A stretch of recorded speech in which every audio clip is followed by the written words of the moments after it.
A PNP Criminal Investigation and Detection Group and Anti-Cybercrime Group entrapment operation yielded an arrest of a woman allegedly involved in extortion in Calamba, Laguna.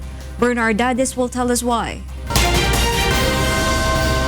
After receiving the 3,000 pesos marked money from a money transfer center, a woman was entrapped by the operatives of the PNP Criminal Investigation and Detection Group and Anti-Cybercrime Group for complaints of extortion.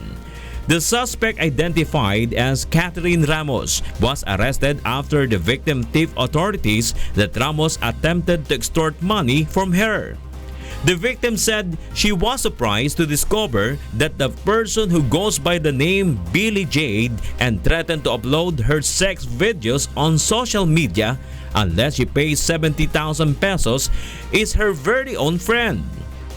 Nagulat talaga kasi syempre, di ba matalik mong kaibigan tapos siya yung malalaman mo na parang gustong sirain yung buhay mo eh. So siya, traumatic talaga. Based on the investigation by the PNP, the suspect was able to know the password of Maria's social media account, where the sex videos were uploaded and used for extortion.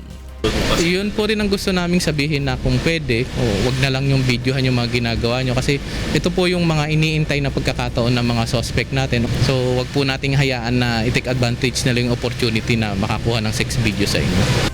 The victim is determined to file formal charges against the suspect.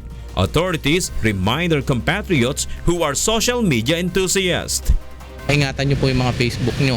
Wag po tayong masyadong magbigay ng password sa kakilala natin. Kung pwede, sarilinin natin yan.